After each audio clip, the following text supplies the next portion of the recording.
from last year. That's on pace to be among the largest year-over-year drops in points per game since the 1970 merger, which is a perfect place to start. Overreaction Monday. It's like one season rolled into another from last year's Super Bowl, because we talked about this then. Overreaction or not an overreaction, play calling is the Falcons' biggest problem. Lewis. Yeah, I think that's an overreaction. Look, I think players need to really accept some of the responsibility about what's going on here. In particular, the quarterback, you saw some of the statistics that were just up there. If you look at a couple of their third down plays, look, Matt Ryan had people open. The very first third down of the game, he had, I believe it was Mohamed Sanu on a quick out route that he just flat out misses him. He has some opportunities in the red zone. People are behind the secondary.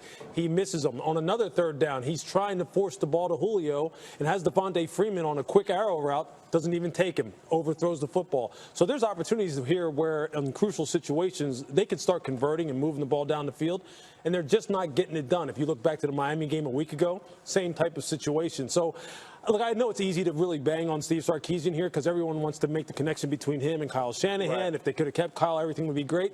It's not like that. I don't think it's like that at all on the offensive side of the ball.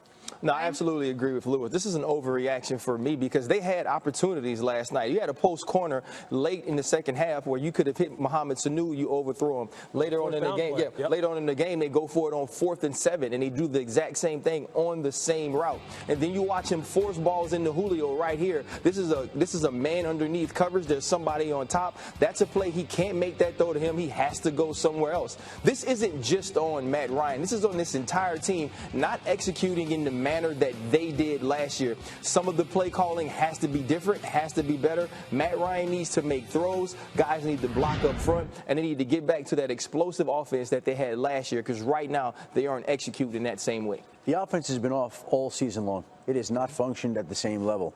It is not an overreaction to say that the play calling has been the biggest problem with this team, because the offense has stopped performing like the top offense it was last year, where Matt Ryan was the MVP, when Devonta Freeman was one of the best backs in the league, when Julio Jones was a huge factor every week. Let's just go back last night to where they get down to the 1-yard line, third down, 2 plays. They throw the ball into the end zone. They run a sweep. They don't run Devonta Freeman into the line at all. It was just very strange, and it was emblematic of what's gone on in Atlanta all season long. There are other issues on this team. That might be the biggest one, though. Well, play calls. Well, even we say that, but we were singing this same song about play calling with Kyle Shanahan in the second half of the New England Patriots Super Bowl win. And so I don't necessarily think that the play calling is that much different, that they can't execute. When you have 2 tipped interceptions, which gives you 3 against the Detroit Lions, when you do the things against the Miami Dolphins, those things factor into the play as well. Yeah, I mean, it's one of them. I mean, last week, like the problem was supposedly they didn't run the ball enough. So they get 1st and 10, they try and throw the football. Jake Matthews gets a holding penalty. Now it's 1st and 20, they try and run it, they get stuffed for nothing. Now it's 2nd and 20, they get sacked with the 3-man rush. That's not Steve Sarkisian's fault. That's players' fault. So I mean, look, there's plenty of plays he'd like to have back. I'm sure. Definitely. I'm sure. And look, Dan Quinn alluded to the fact that they need to tighten it up on 4th down, red zone, and 3rd down. We'll see if they do. You could see the look in Dan Quinn's face last night at the end of that game. His mind is whirling, and I think the mind of every Falcons fan is whirling. And I'm telling you, it starts with what's going on. They better address the defense. He did circle the wagons today. Whether he meant it, who knows? But he said Dan Quinn said he thought the play calling was correct. Of course, it doesn't really matter what plays you call if you can't execute. So that's rule number 1. But that brings us to the second point. Any team will tell you there's no Super Bowl hangover. We've moved past it. It's a new season. For some teams, that happens to be true, Ryan. For some, not as much. So here's a statement. The Falcons are in denial about the Super Bowl hangover. Listen, this is not an overreaction. As being a guy who lost the Super Bowl, I was definitely in denial. I was like, this isn't going to matter. And we went 12-4 that year. But when you're the Falcons and you lose the Super Bowl the way they did, and now you come into the season and you're losing games to lesser teams in the same exact manner, it starts to creep into your head.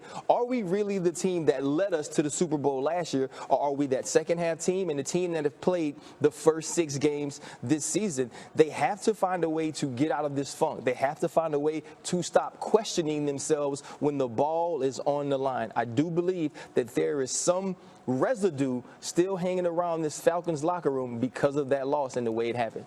I think there's no question that a loss like that impacts you, but I think it's an overreaction to say that they're in denial about it at this point in time. It's a factor. It's not the biggest factor. There are other things that are going on with this team. It was always going to be a factor. Look, if we look at the history of teams that lose the Super Bowl, typically they've struggled to get back to the postseason the next year. It's going on right now with the Atlanta Falcons. Well, especially, Lewis, to lose is one thing. To lose in that manner and to have to come back to Foxborough and see those signs of 28-3, last night, it's tough. It's the biggest troll ever. It is the biggest troll ever. I get the phenomena of talking about Super Bowl hangovers. I just kind of look at it like this. When it's 3rd and 4 and you're on the field and you're playing the Miami Dolphins, it's not even the New England Patriots, you're playing at home, and you're not going through the progressions to the point where you're finding the open guy. I just have a hard time believing that in your mind you're thinking, man, back against New England in this. You're definitely right. Well, no question. I got to throw the ball here today. I have a hard time thinking that is coming into your mind when stuff is happening real time. Now, I get it when in your downtime you're thinking, man, I still wish we could have had that game back. But look, these guys, they're pros, man. Right. Okay, and it's time to wake up here. Otherwise, there's some teams in your own division. Oh, well, no one's going to feel sorry for the other part, too, the other part that people miss about losing the Super Bowl is you prepare for 2 weeks to play that game.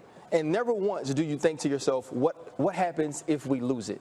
All you're thinking about is how are you going to win the game? How are you going to execute? So you lose, and now you're farther into the offseason than anybody else is. Now you hear all offseason about the winners and about how they lost. The emotional toll and also the mental toll to try to get yourself and put yourself in the mindset of that it's over and we've moved on is different. And Dan Quinn said it. He was asked, point blank, do you still think about it? And he said every single day. How about this? And that's just for a Super Bowl loss. How about blowing a Super Bowl in the most incredible fashion that you could ever imagine? I think that's it. Since we're a quarter away through the season and moving to the halfway point, they better stop thinking about it. Otherwise, this season's going to be gone. They're going to have another season to think about here pretty soon if they're not get careful. the offense together. Which, speaking of the halfway point, we do have one more game to go before we wrap up Week 7 and move on to Week 8. With all eyes on Lincoln Financial Field tonight, the Eagles can take an impressive 3-game lead in the NFC East with a win over the Redskins. The Eagles have won 4 in a row behind the much improved play of their young quarterback Carson Wentz and can complete the sweep of the Redskins with one more win. Lisa Salters in Philadelphia tonight, and Lisa, a win would leave the Eagles as the league's only 6-1 team. Carson Wentz seems to be getting better by the day. What does Coach Doug Peterson have to say?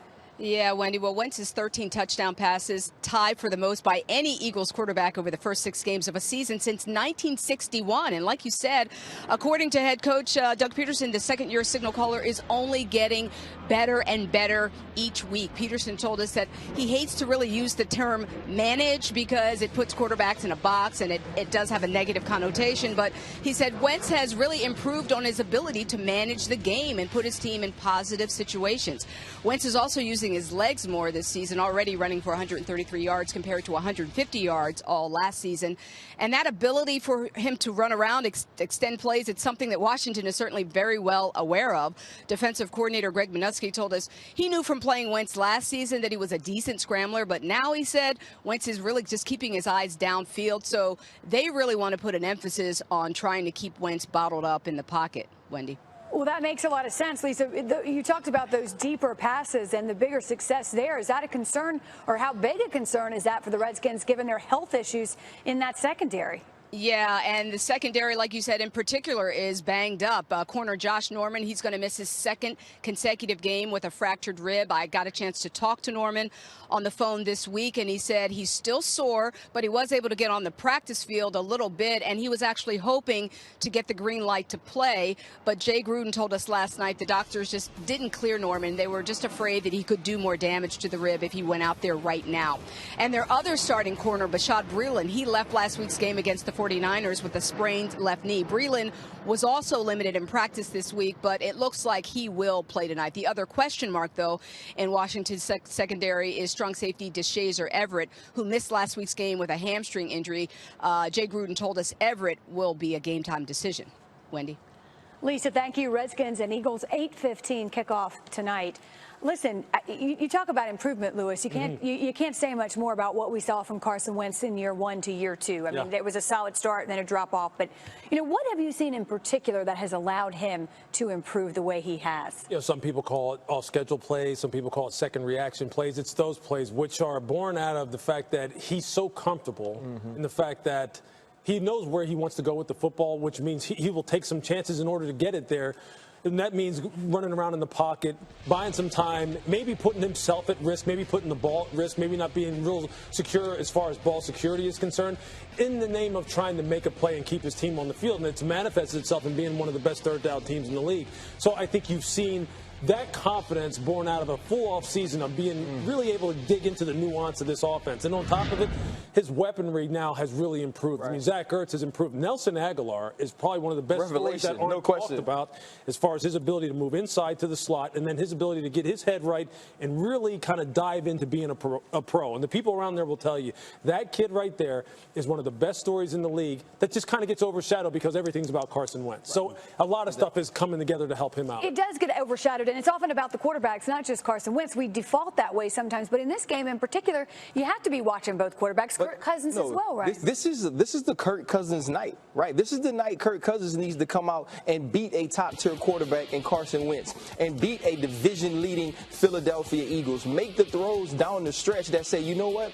It's not a question about whether or not I'm your franchise guy. It's about if you're going to give me the contract I'm asking for because I have the plays to back it up. He needs a signature win against a team that is leading the division. He has to go out tonight and be the man he claims to be. Be the man he is negotiating as. Hey, and tonight he has a chance. The contract has played itself out.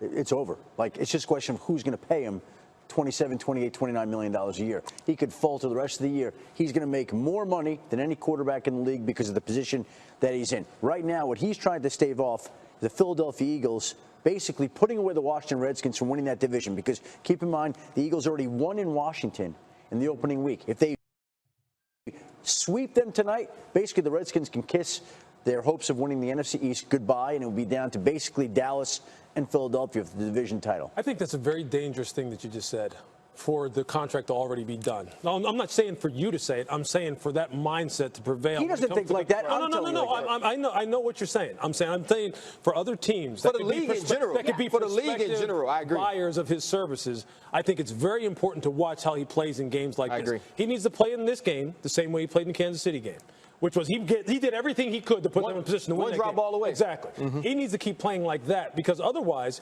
you could be in a situation where he almost falls victim to things like, or rather where he becomes another Joe Flacco type, right? Where right now expectations are so high for a guy like Flacco because of the fact that he won a Super Bowl that people are going, he's not playing relative to what his average salary is. And Kirk could be one of those guys where a team could set themselves up for failure if they do not really scrutinize how he is playing the game. Not whether or not they actually win, because I think quarterback one-loss records are kind of overblown anyway. There's too many things that go into it. Like, they lost the game in Kansas City. They didn't lose because of him. He did what he's supposed to do. I think he needs to play like that. But there's a difference between the way Joe Flacco and Kirk Cousins approach the game. Sure.